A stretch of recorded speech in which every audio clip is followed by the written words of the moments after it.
listen for a brand new show. Scooby Doo is here again, away we go. Scooby Doo is running from a spooky ghost. Shaggy isn't doing what he does the most. Hey, come on, get involved till the mystery is solved. Hang around for Scooby Doo.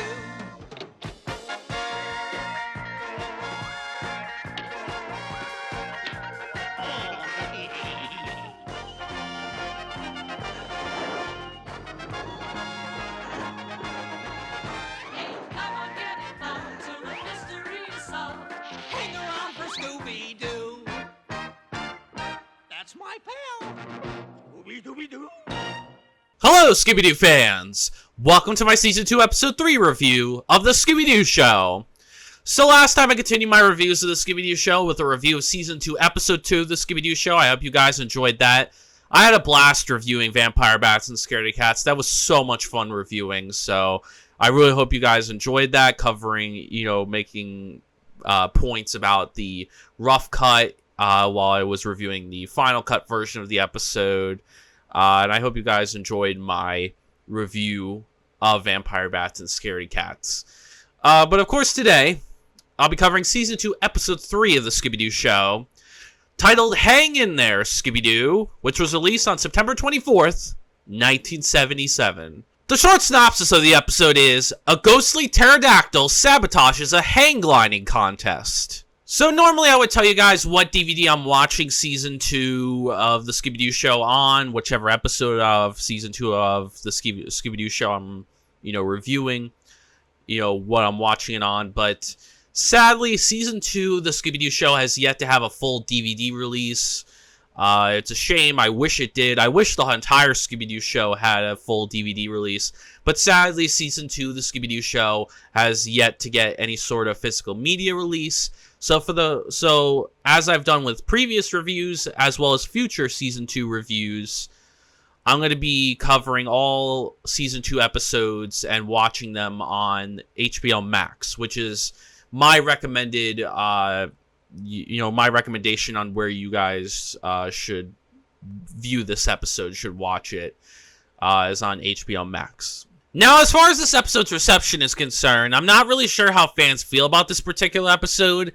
I think it's either in the mid-range where people may find it decent or at least somewhat good, because the pterodactyl ghost, is one of the few Scooby-Doo Show villains that does get brought up in future Scooby-Doo media and discussion, specifically the live-action movie Scooby-Doo 2, where the pterodactyl ghost comes back in that movie. And I have seen people talk about the pterodactyl ghost. It's definitely one that is brought up a good fair amount of times. So at least the pterodactyl ghost has somewhat notoriety, somewhat recognizable aspects to him that Scooby-Doo fans tend to have discussions about him. So maybe this episode is viewed as decent or is at least somewhat good by fans, but I can't really say for sure. So there's really only one way to find out whether this episode is good, bad, or average. So let's take a look at the episode to see whether I think it is a good or bad episode of the Scooby Doo Show. The episode begins with the gang heading to the canyons in the southwest for a hang gliding competition in which Fred will compete. They arrive at the ranch where they see a strange pterodactyl creature flying straight at them. He flies off into the canyons, and the gang meet the manager of the ranch, Mr. Bohannon. We get a quick, funny Scooby scene where he impersonates the pterodactyl ghost, and it's one of the funniest moments of the series, one of my favorite moments of the series, like typical Scooby humor. It's so fucking funny. I love it. I always laugh at this scene whenever it comes on. And it's a nice bit of levity before, Mr. Bohannon gives the backstory of the pterodactyl ghost. So, you saw it too? Right, Mr. Bohannon. With our own 10 eyes. Yeah.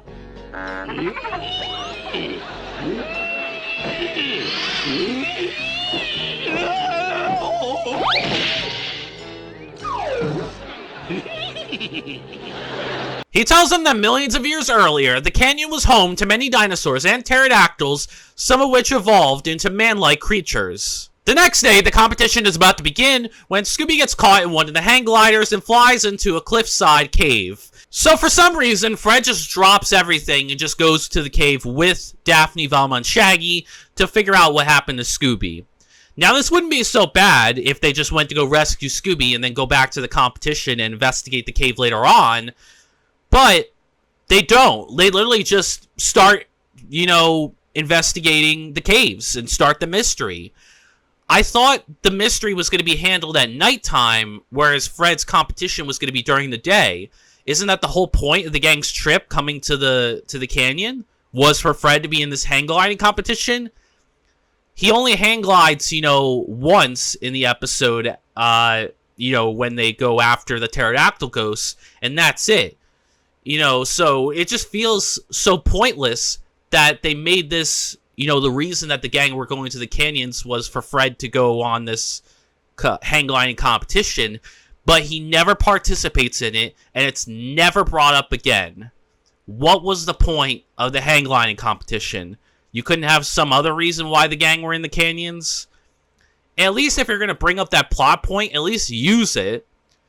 It would have made more sense had either Daphne, Velma, and Shaggy gone, and they continued solving the mystery while Fred, finished up his competition and then joined them later, or Fred goes with them, saves Scooby, then says, we'll come back later and investigate these same caves. But instead, they just drop everything, and the competition's never brought up again. We don't know what happened with that. It's basically a plot point that never gets brought up again. So what was the point of it? The rest of the gang follow and discover Scooby hidden behind a hollow wall. They decide to search the cave for clues, where they find footprints leading into two different directions. After splitting up, Shaggy and Scooby are chased by the pterodactyl ghost. Meanwhile, Fred and the girls hear strange music within the cave and find a tape cassette on the ground. So, for some odd reason, when they split up, the pterodactyl ghost, swipes at them when they go behind a panel, and then immediately cuts to the pterodactyl ghost beginning a chase with Shaggy and Scooby. How could the pterodactyl be in one direction and then go to another direction? Unless there's some secret passageway, or some other guy dressed up as the pterodactyl ghost, how the hell could he be in two places at once? How could he go in the direction where Fred, Daphne, and Velma went, and then immediately go right in the next cut, the next scene, be in front of Shaggy and Scooby? It just does not make sense why the pterodactyl ghost would swipe at Fred, Daphne, Velma, and then immediately would be right in front of Shaggy and Scooby. Unless if there's either two of them and one of them didn't get caught, which is very possible, because we learn at the end of the episode that this is a big operation. So it's highly likely somebody else could have dressed as a pterodactyl ghost when Fred, Daphne, and Velma were being swiped at. Or there was some secret passageway we didn't know about. Either way, it's very inconsistent, and it makes no sense. After leaving the cave, the gang return to the ranch to search for clues there. They head to the basement and decide to follow Mr. Morbley, the handyman, who we met earlier. They watch him burning a bunch of papers and decide to figure out what they are. They decide the ranch holds no clues, and they must return to the caves. The pterodactyl is relentless, though, and continues to chase the gang into another cave. There, the gang discovers a recording studio. They head back to the original cave, where they discover tire tracks leading into it. The gang then see the ghostly pterodactyl driving a car full of records and music tapes. The gang decide to trap the ghost after solving most of the mystery. This final sequence where the gang decide to trap the pterodactyl is really fun and enjoyable, because Shaggy and Scooby try to weasel their way out of it. It doesn't work. And I feel bad for Shaggy because, you can clearly tell when he's on the hang glider how scared he is. He says he's afraid of heights, falling, and drowning, and I don't blame the guy, because I'm literally scared of the same thing. I hate heights. I am scared of heights. If Fred tried to swindle me in this trap, I'd say, fuck no, Fred. I'm not doing this. You're the hang glider expert. You trap the ghost. Why was Shaggy and Scooby dragged into it anyways? For somebody to catch the pterodactyl ghost? What was Fred's plan anyways? I have no clue what his plan was. It was so weird and pointless. There was no reason for Shaggy and Scooby to be there. Fred couldn't have dropped in and tried to grab the pterodactyl? I mean, sure, he needs both hands on the hang glider, but maybe he could have, landed on the boat and then captured the pterodactyl ghost another way? I don't know. It just, I just feel bad for Shaggy and Scooby because, like, they're clearly, especially Shaggy, he's clearly scared and doesn't want to do this. And the only reason they were brought along was, I guess, to help capture the villain. But what the hell was Fred's plan? I really don't understand what the point of bringing Shaggy and Scooby was. What were they trying to do? Like, literally, Shaggy grabs the pterodactyl, Scooby, you know, helps Shaggy when he's about to fall, and then they both get dragged into the boat, and then Fred just flies off, and says that he'll meet them below the rapids. So, what the hell was Fred's plan? Like, what was he planning to do? Like, he says he has a plan, but not from what I saw. It looked like he was just making shit up as he went along. Just like the hang gliding competition earlier. It just feels like a contrived reason to have Shaggy and Scooby be, you know, the bait, the so-called bait for the trap. Not really. They were more so like just helping hands for the trap. It was more so just a contrived reason for Shaggy and Scooby to be involved in the trap when they really didn't need to be. Like, there was really no point because Fred was just making shit up as he went along. Had no idea what his plan was. But yeah, I do still like the final sequence. Shaggy and Scooby, you know, God bless them. They were very brave to do that because, like I said, if Fred said that, you know, to me, I'd be like, hell no, Fred. I am afraid of heights. I am not risking my neck just because you want to solve a mystery. Sorry, you're on your own. I'm scared of heights. I do not want to fall and drown. You may be a hang gliding expert, but I am not that trustworthy. I'm not risking my life just in your hands. Like, I'm not putting my life in your hands, Fred. Like, I'm sorry. So, yeah, a good sequence, but again, no idea why Shaggy and Scooby were there. No idea what Fred's plan was. It felt like a contrived reason to have Shaggy and Scooby basically try to, you know, be a part of the trap, be part of capturing the villain at the end.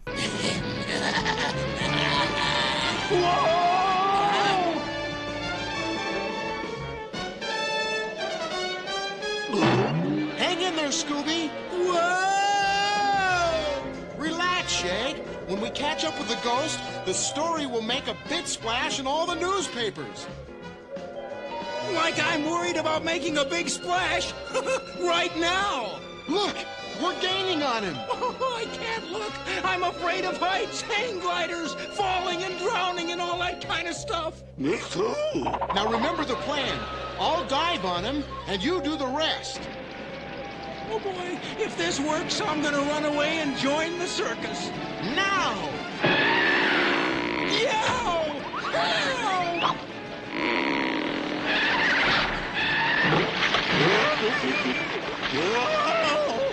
You've got him! I'll meet you below the rapids! He'll meet us below the rapids. Rapids?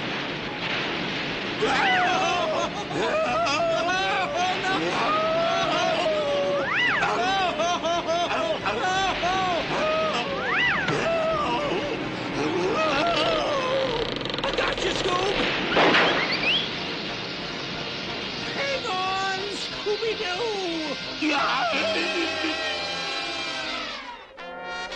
Look out! Whoa! We're running out of air! Oh no! Oh no, we're gonna crash!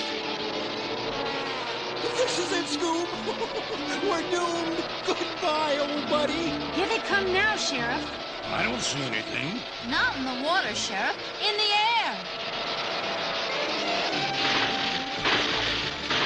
Abandon ship!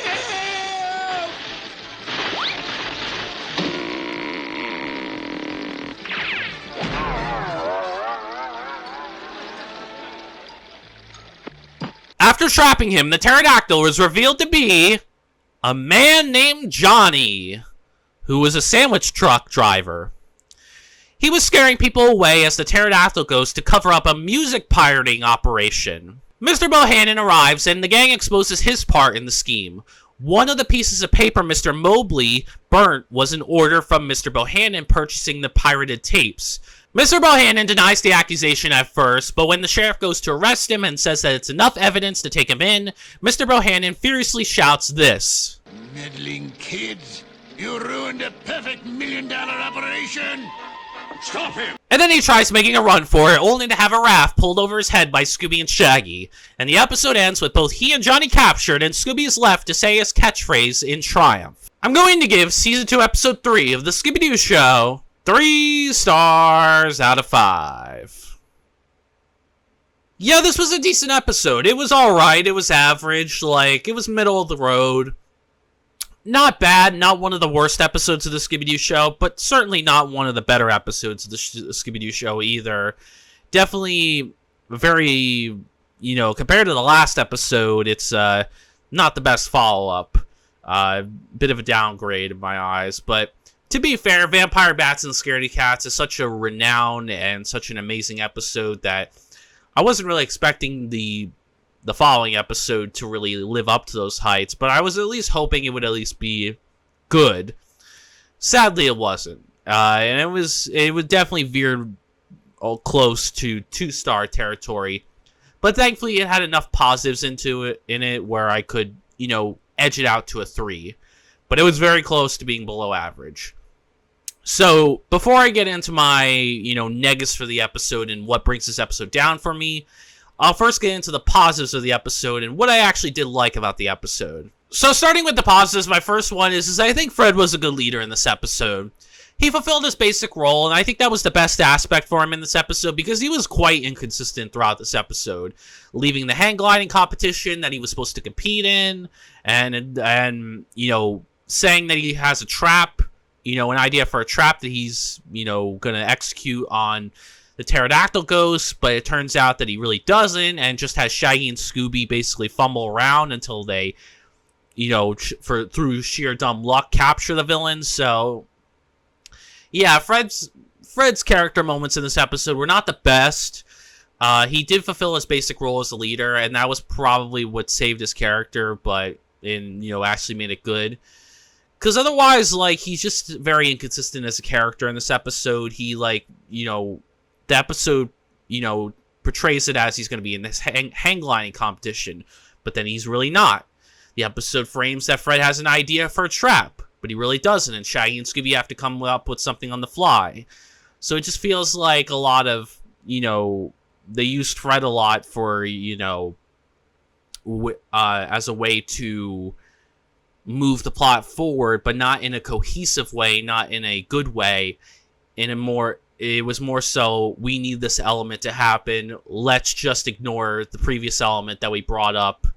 We need to kickstart the mystery right now, because Scooby is, in the cave where the pterodactyl is. So let's forget about that hang gliding competition that we brought up earlier as a plot point. Fred says he has an idea for a trap, but that's really just, an excuse to have Shaggy and Scooby be involved with the villain and have shenanigans with him that lead to his capture.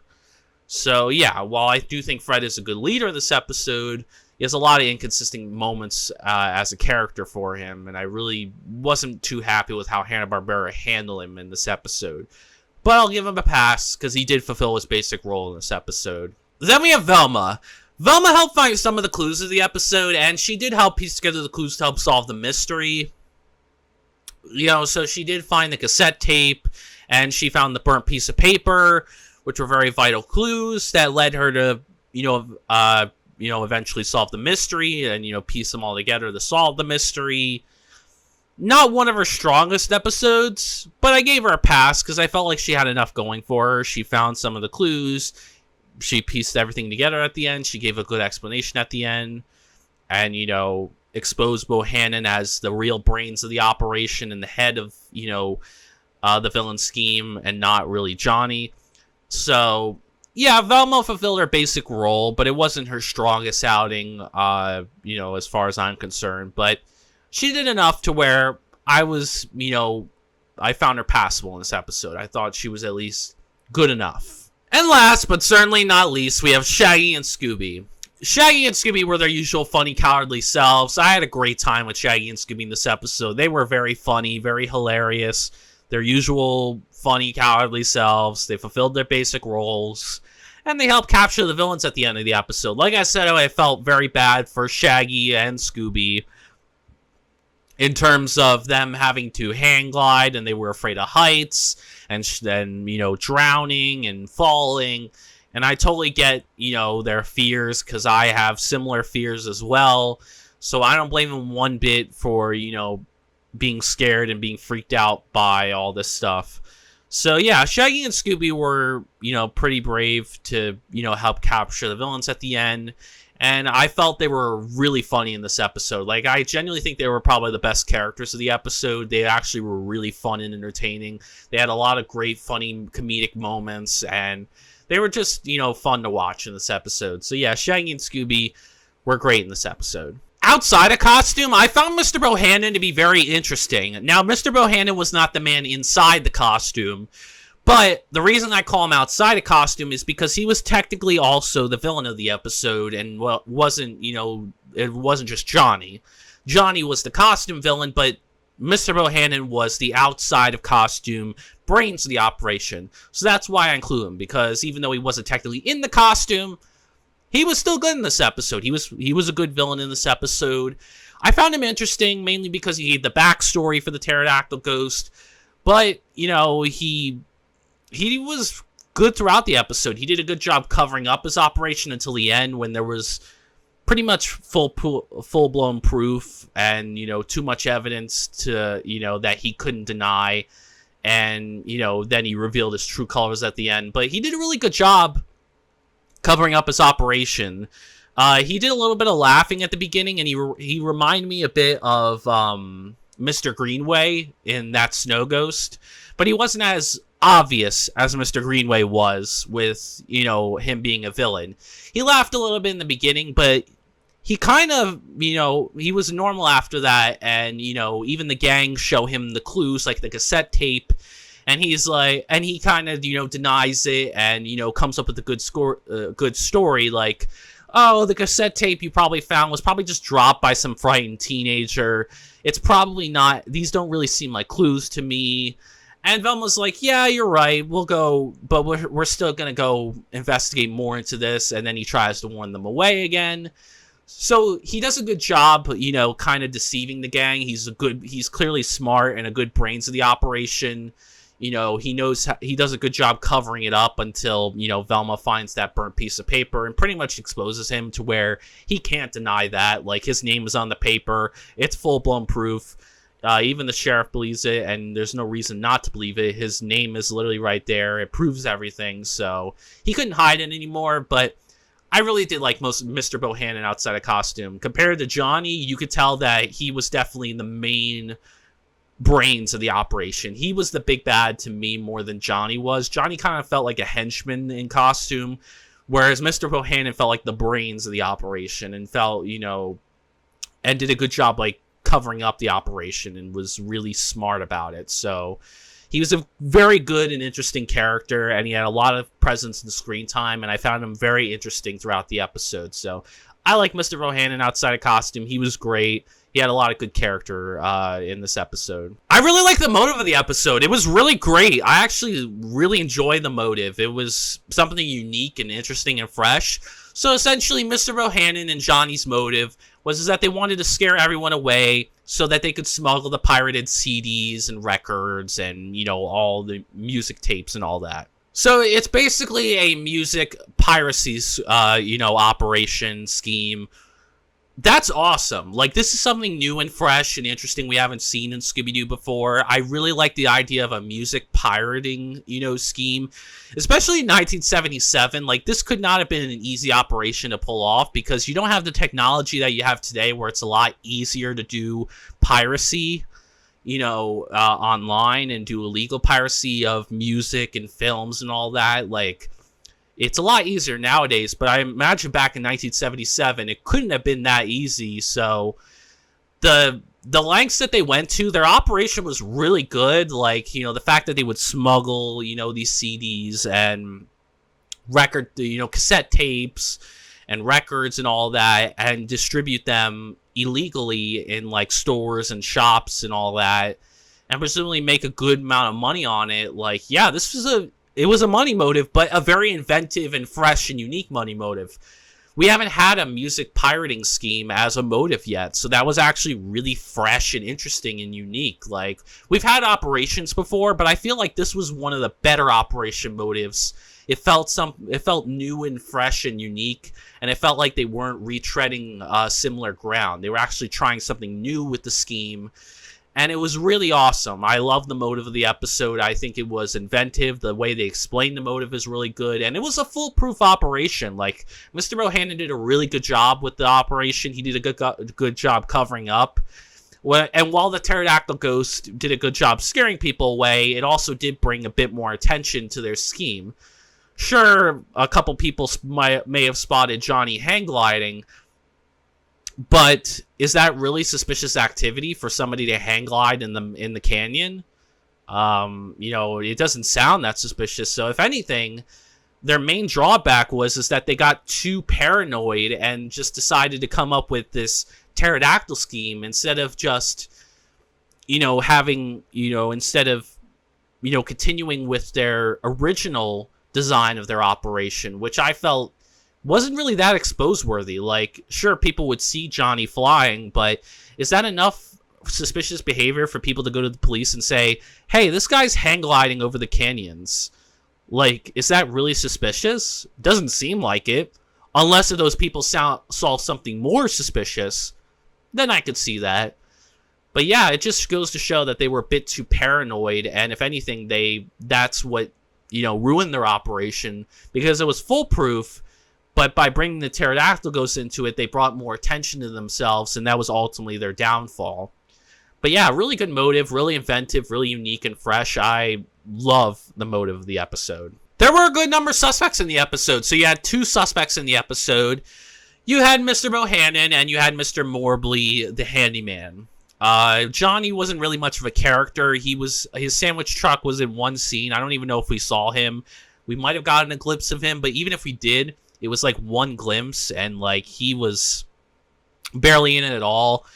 So yeah, Mr. Bohannon and Mr. Morbley were the main 2 suspects, and you could tell Mr. Morbley was the red herring that Hanna-Barbera was pointing to, like, hey, this guy is suspicious. Like, he was definitely the red herring of the episode, whereas Mr. Bohannon was the more, less obvious suspect, and not so much of a red herring, and didn't do as much suspicious things, and was actually, the gang's confidant, and who they went to with their information until towards the end. So yeah, I think there were a good number of suspects in the episode. We had 1 villain, 2 suspects, and made it equally suspicious, and technically one of them was the villain, just not the costume villain. They were the brains of the motive outside of costume. They were the secondary villain that didn't dress up. But yeah, good number of suspects in the episode. And my final positive is that I found the clues of the episode to be good. So you have the cassette tape that the gang find in the cave.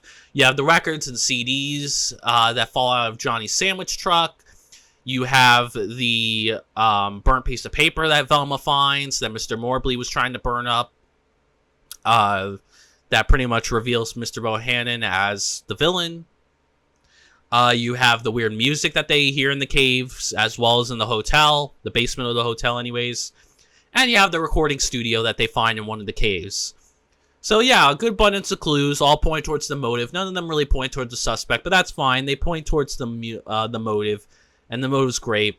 So yeah, the clues did a good job in this episode. We had a good abundance of them. But yeah, that's all I got from positives, so I think it's about time we get on to the negatives of the episode and what I really didn't like about the episode. So starting with the negatives, my first one is I think Daphne was weak in this episode. I really didn't find anything with Daphne's character in this episode. She didn't really do anything.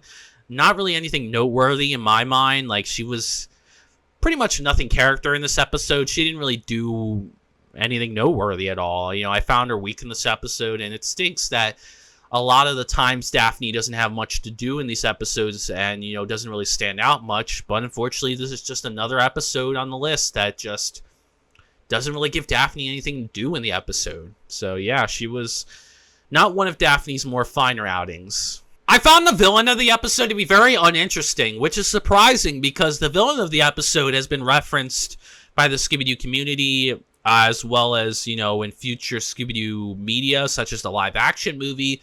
So I'm surprised that the pterodactyl ghost wasn't as good as I hoped he would be. He wasn't scary in the slightest, which I expected. Like, I didn't remember him being scary, and, you know, there's not really anything ghostly about him besides, you know, one scene where he's in the window and, you know, he's glowing.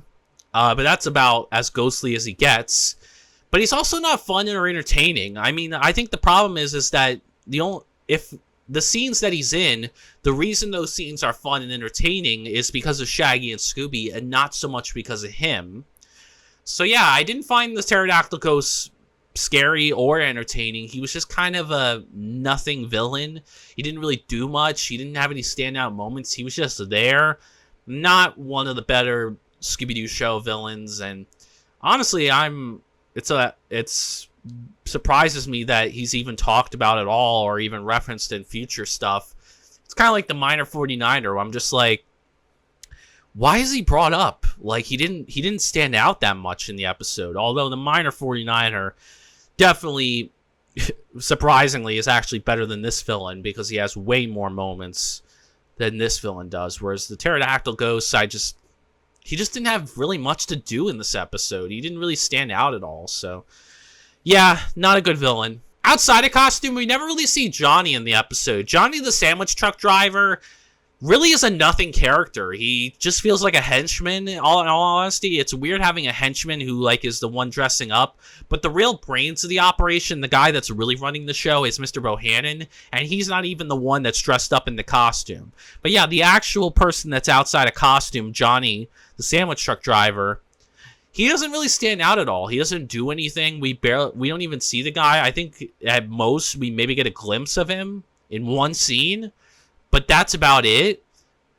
We don't even know him as a character. We don't know what he's like. Like, he just kind of feels like more of a henchman and not really a main villain, which is weird because you think the guy behind the costume would be the main villain, but in actuality, the main villain really is Mr. Bohannon, the guy, you know, that's not in costume, whereas the guy in costume feels more like a henchman. He just feels more like a hired henchman, or like just another, you know, guy in a list of many people in this music pirating operation. So yeah, Johnny doesn't stand out in any way. He's an uninteresting, boring character. He has no scenes, he has no lines, he doesn't stand out at all. There wasn't really a mystery in this episode. You know, there's no mystery about the pterodactyl ghost and why he's haunting the area, because Mr. Bohannon comes up with the backstory. You know, he says the backstory of the villain. So we're not questioning why the pterodactyl ghost is haunting the area. And it's conceivable that an area like this would be haunted by, you know, dinosaurs. It wouldn't be out of the realm of possibility. So it doesn't really surprise me, and it's, you know, there's no mystery there, and there's no mystery anywhere else, so yeah, there just isn't really much of a mystery in this episode. You know, the gang are just kind of, they see something strange, and they just look further into it. That's really all it is. I found the atmosphere of the episode to be very non-existent, so I felt no tension or suspense throughout the episode. I wasn't fearing for the gang's safety. I wasn't wondering what was happening next. I also didn't find anything creepy or eerie about the episode. Nothing about the villain was scary or creepy or eerie. Nothing about the setting was creepy or eerie. There just wasn't anything here that presented any sort of atmosphere for me. So yeah, there really was no atmosphere to speak of at all in this episode. And my final negative for the episode is that I found the setting of the episode to be very bare bones and repetitive. So the main setting of the episode was, of course, the Big Canyon, which I guess is supposed to be a play on the Grand Canyon, but if it is, it's a very piss poor, you know, knockoff version of the Grand Canyon. It does not do a good job representing it at all. It's very bland and boring. Like, we've had, like, caves and caverns and canyons as settings before. Like, it just kind of feels like we've done this before a little bit. Maybe not to this extent, but we've seen these kind of settings before in smaller bits, and I just don't find it interesting. There's nothing about it that feels fresh or unique or interesting. There's nothing in the setting that I like or find interesting, and maybe had this been the Grand Canyon and they actually done that, that could have been cool, but it doesn't feel like that. And in all honesty, it just feels like a very boring and nothing setting to me. So yeah, the setting of the episode, wasn't a fan of it. Just had no personality, just no distinguishing features. Nothing really stood out. It's just a very boring setting for a Scooby Doo episode. Overall, guys, I would personally not recommend this episode to fans and newcomers of the show. While it's a decent episode and it's not that bad or that great, it's, it doesn't really stand out in any way. It just kind of is in the middle. There's more bad than there is good in it, and it's almost close to being a below average episode. It's lucky that it even reached an average episode, but it had enough positives in it where I was willing to forgive it and give it a 3. But yeah, not a very amazing episode. Not one of the worst episodes in the world, but not one of the better episodes of the series, and not one that I personally would go back to. It's just not, that amazing of the episode. It doesn't stand out much. It's fine, it's decent, it's an okay episode, but it's not one that I'm likely going to revisit that often. Anyways, I hope you guys enjoyed the review. Please give it a like if you did. Comment down below your thoughts on the episode. Do you like this episode? Do you think I'm being too harsh on it? Are there more good things that you see in this episode that I don't see? Do you hate this episode? I'd be interested in that as well. Do you find more problems with the episode? Do you think I didn't go harsh enough on it? Or are you somewhere in the middle where you, like me, where you think it's okay, it's decent and average, but it's not good or bad?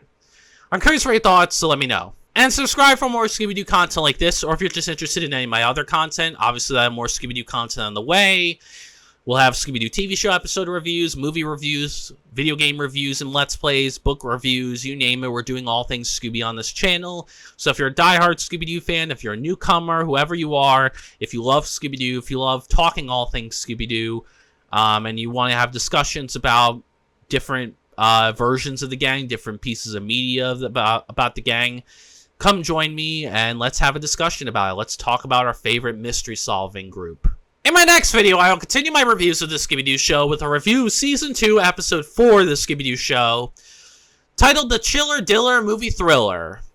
This will be the last episode with Scooby Dum, Scooby Dum's 4th and final appearance of the Scooby Doo Show. He will not be coming back for the rest of Season 2, and he will not be coming back at all in Season 3, so this is his last appearance.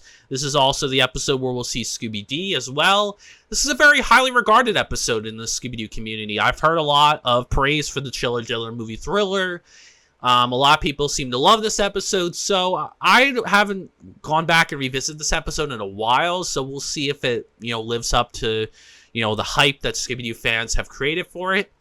But yeah, it's a well-regarded episode, so I have high expectations going into it, but I also haven't seen it in a while, so I don't know what to expect. So we'll find out whether whether the Scooby Doo fans, whether I agree with them or not, and on it being a really good episode of the Scooby Doo Show or not. So if you want to know my thoughts on the 4th and final Scooby Dum episode, the episode with, Scooby D, and, one of the most well-revered episodes of the Scooby Doo Show, episode that's well-liked, the Chiller Diller Movie Thriller, Season 2, Episode 4, then come join me next time. Anyways, thank you guys so much for watching this video, and as always, peace out.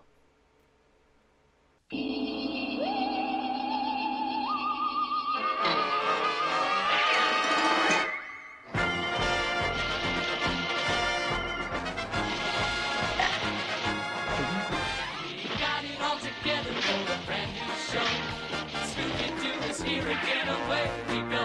Scooby Doo is running from a spooky ghost. Shaggy is doing what he does the